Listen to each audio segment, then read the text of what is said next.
Hey YouTube, this is Team Phantasmal coming at you with another deck profile, one that I'm very pleased with, Kaguya 3.0 control list. This is post-battle for Attoractia, and I'm very pleased with this list so far. Of course, comments and suggestions are always appreciated in the comment section.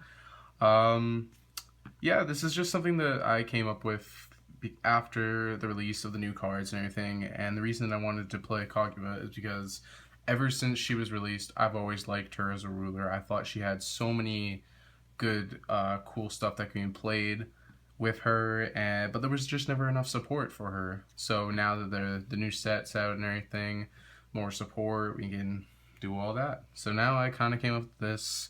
So yeah, please let me know what you guys think, and I hope you guys enjoy. Alright, so first off, we are playing Friend from Another World Kaguya. She is our ruler, and her judgment is 1 light, 1 moon, and 1 colorless. Okay? And you may pay moon as though it were green, which is very important in this deck. And then whenever a moon enters your field, you may draw a card, which is also very important to this build. So yeah, and then when you activate her, oh, so pretty. Yes. When you deactivate her, you still pay moon as over green. Whenever you awaken a card, put 2 plus 100 counters on her. Cancel target automatic ability for a moon. 2 a light and a colorless. Prevent the next damage to her. Got her. Rest all and recover your magic stones. So yeah, she's really good. Is basically the thing. But yeah, mostly you don't really J-activate too much in this game until like late game, basically. But mostly this side of her is what you're really going to benefit with this deck in particular. So yeah. So let's get on to the stones real quick. So first off, we are doing the light magic stones, the Moonbreeze Memorias. This produces light and moon. So basically, it's actually, with Kaguya, it's actually 3 different colors. Moon, green, and light, because moon produces green. So yeah, so obviously you want to benefit from that. Next up, we have 3 magic stone of moonlight. This is actually not just moon, it's also green. So, and then it produces 1 will of any attribute of all the stuff you have. And then, lastly, 3 magic stone of gusting skies. So, the theory behind this is there's 2 ways you can run these stones, basically. You can either run gusting skies, or you can run magic stone of moonshade. The reason that I'm running this over Moonshade is because with this deck in particular, it's not as necessary to run Moonshade. I only play the two colors plus the moon in this deck. But if you decided that you wanted to have a more elaborate side deck than mine, you would definitely want the Moonshades in here, because then you have the options for your side deck to be pretty much anything you wanted, plus this will then produce the 5 there that the Magic Stone and Moonshade can produce. So then that just makes your side deck even more alive. So you can have a lot more free reign with your side deck. But I wanted to go with this because I thought this was going to be more consistent for my build on running just the 2 colors plus the moon. So that's the reasoning behind the stones. Usually not too much reasoning behind stones, but in this deck, there was actually a little bit of thought put into this. So, onto the main deck. Here we go. So first off, we're starting off with 4 Moonbreeze Elf. This produces moon and green, and is pretty much, with Kaguya, the best mana ramper in the game. If it isn't with Kaguya, it's not as good. Then Elvish Priest wins. But with Kaguya, she is the best one of the whole game, because she can't be attacked. So basically, they had to do spell removal or whatever, or ability removal to be able to get rid of her. So yeah, this just gets you going. And then everybody's favorite, the rabbits. Here we go. What's this one even called? The Moonlight Knights? Yeah, okay. This is the one that there's actually a promo for this card already before the release. But yeah, so this one is banish this card, rest target J Resonator. And there's a card that was very popular in just in general, but also especially in Kaguya decks, which was Shining Strike. Now, Shining Strike is a card that does not need to be played in a Kaguya deck ever again, in my personal opinion, because of this card and how this deck is built. Because this does the exact same thing that Shining Strike does, but you don't get to draw a card. But with how much cards I'm going to draw in this deck in general already because of how it's built, it's really relevant. So, plus, it's actually a resonator too, and you get a body out of it, which makes it a lot better than Shining Strike. So I don't personally think you need to run Shining Strike whatsoever anymore. And then for Moonbreeze Rabbit, this is one that I'm actually thinking of maybe cutting down to 3. Just because it uses the rabbits use up 8 spots in your deck, which makes it very hard to figure out how to minimize everything. Because when I first made this deck, I had like 52 cards or something, and then I had to downsize and keep downsizing, and then test, and then switch, and so on and so forth. So I just thought the rabbits at 4 is just going to make it a lot more consistent and make it so that I'm always going to hit it, but I just don't want to brick too many in my hand is basically the thing. So, yeah. But, yeah. And then, Lunar Abyss. This card just lets you put in a lot more damage, plus it's a 1-drop with a Moon Awakening, which becomes a 5/5 flyer, which is very respectable in my opinion, and very, very good. Flyers are just amazing in this game. Flyers are the best. And then, one of the new Reflect. This Reflect is really just, it's so control. Like, it blows up the whole entire board, every single thing. Doesn't matter what it is, it just blows it all up. So pretty much you just basically sit on this forever and then just blow everything up when you think is necessary, and then just go off from there. Very good control card. It mostly is there to keep people in check most of the time. Plus, even when you do shift, it's still a 7/7 body. Like, if you don't know what it does, I will just show you. It's still a 7/7 body. It's just remove 4 magic counters from this card and then destroy all things on the field, basically. So, yeah. But it's still a 7/7 body, which is still relevant. So, yeah. And then, here we go on to the other resonators. 2 Tsukiyomi Noble. Basically, this is part of like the draw engine that I'm talking about, since it's a moon. And then it pops additions as well. I am playing another card in the side deck that can replace this if this card becomes too dead, so on and so forth. We'll get to that. But yeah, this is Tsukiyomi Noble. You guys know what this does. And then the other new card, 3 Artificial Moon. People have been saying to me that this is a horrible idea, and they're completely wrong. It works really good. This one thing that people may not know, it's also considered a moon. So when you put this card into your field, you get to draw a card all the time. Then you get a 0/15 defense, and people may say, well, it doesn't do anything. Well, it totally does. It just, you sit on this card until you get all the ramp you want, and you just make it so your opponent can't do anything, and then you counter their plays, and then you just go off from there. This pretty much is a time staller, and lets you thin your deck and draw cards and keep hand consistency. In this deck, it's been working out very well. Like, I don't know, because at first, one thing that I forgot about this card, that it was considered a moon. So when it's considered a moon, I get to draw a card. So I get a lot out of this card, basically. So yeah, Artificial Moon is a 3. I wouldn't change the number either. And then 2 of the new Kaguya. I'm really still pissed off that they forgot the Awakening cost on her. If you're not aware, that she has a moon and a colorless cost for Awakening. I don't understand how a company could forget an Awakening cost on a card. And I was a little annoyed that the 5 or 6 erratas were announced immediately, almost like a couple days before the set came out. I just don't understand how you don't catch that stuff. I think it's just laziness and a lack of interest almost. I don't know, that's just me. Like, it just bothers me because I know what's going to happen where you go to an event or something and then they play this and they think it's going to be so good and they're going to be like, well, you have to pay the awakening cost. And they're like, what are you talking about? And then, yeah. Of course, you'd hope people that went to an event would keep up with Force of Will news and everything, but you know what I mean. It will happen, and there's confusion and stuff, and it's just not good for the game. And the last week for the Resonators, 3 Gwyber.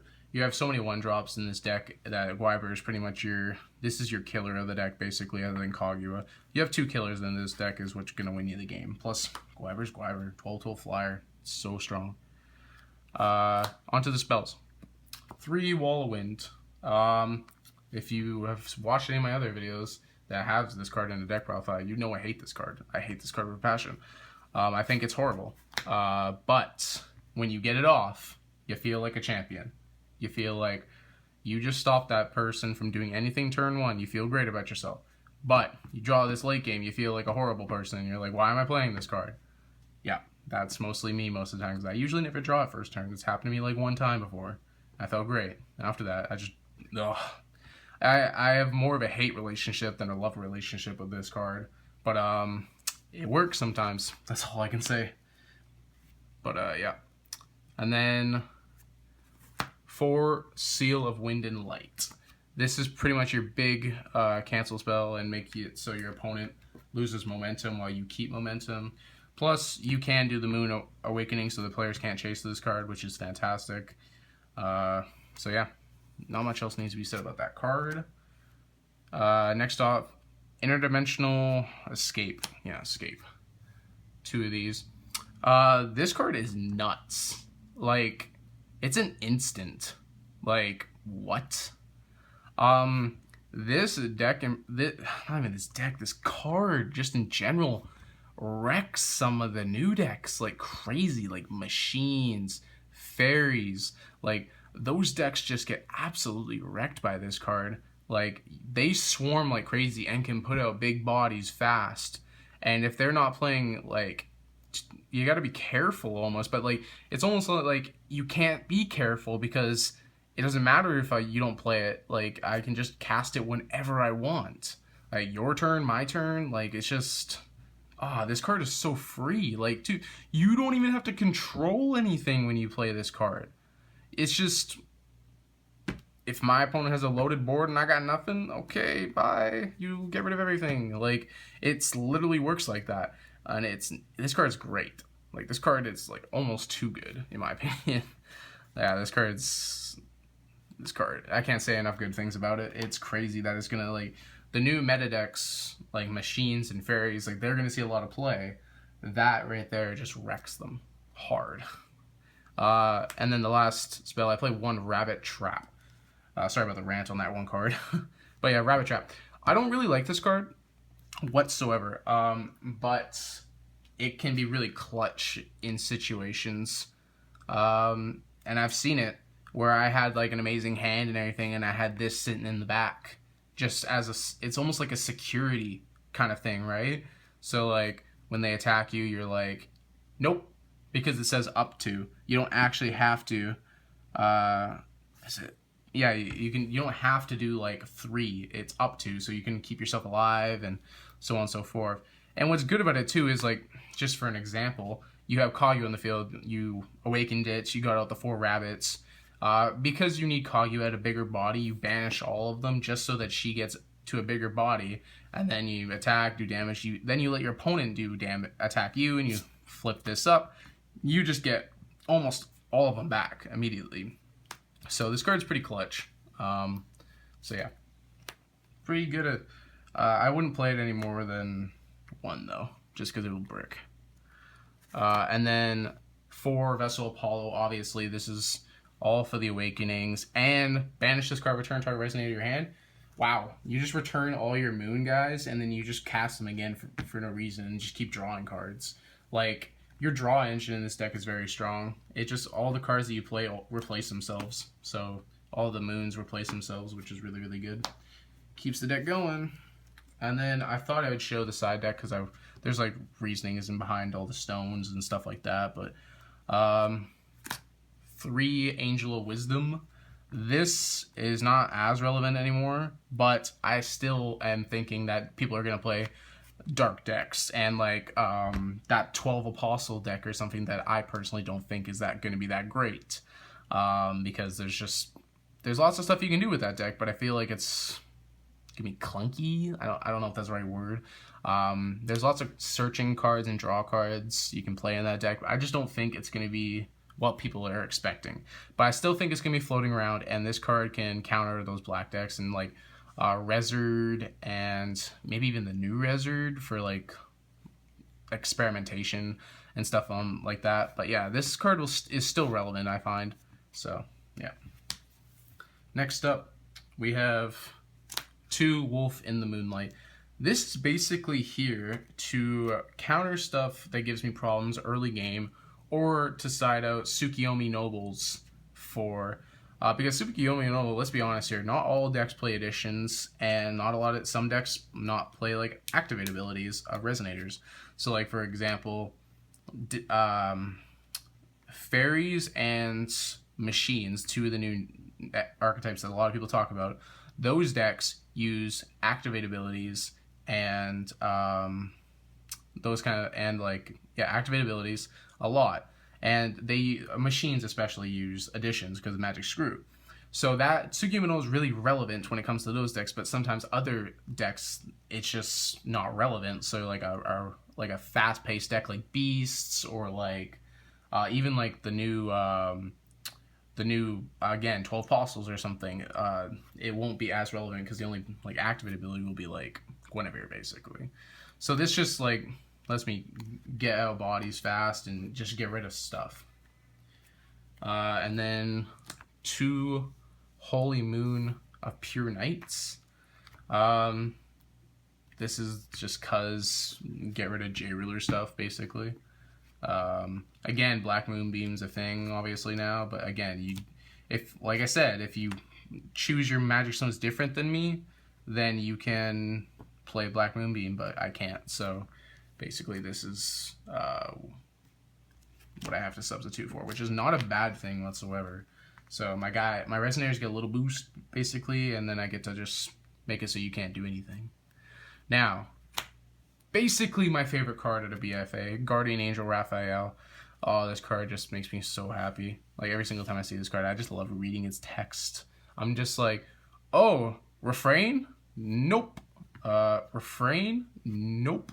Yeah, this card's great. I will always, if I'm playing a refrain deck, I'll always just side this in just cause. So they can't do the stupid shenanigans with the Regalia, and they can't just use their activate abilities at the end phase at all. They can't just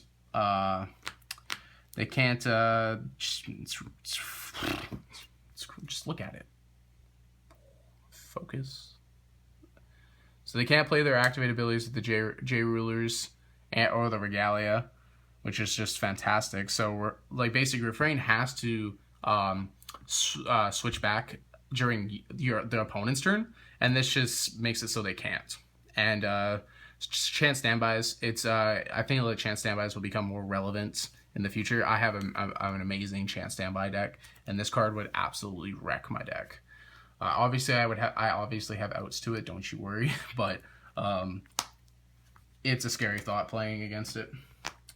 And then 2 Wind Secluded Refugee.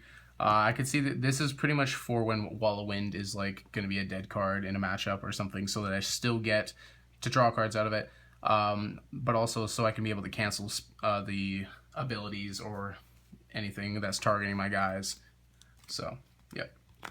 And then a second refrain, more control if I feel like I need it. 1 Luminescent Bamboo Bullet. I kind of wanted to main deck this card, but I just couldn't find room, basically. But if you feel like your opponent's coming at you heavy with attacks and everything, this just punishes them. So, yeah, it's really good. Another Tsukiyomi Noble. So, again, if they're playing lots of activate abilities or lots of additions, put in more, basically. And then 1 Arthur Pendragon. This is just for, say, a deck that has to run, like, lots of little guys or, like, anything like that. It's like another protection basically, kind of thing. You know, just because you can, basically. But yeah, this is my Kaguya 3.0 control deck. I do hope you guys enjoyed this.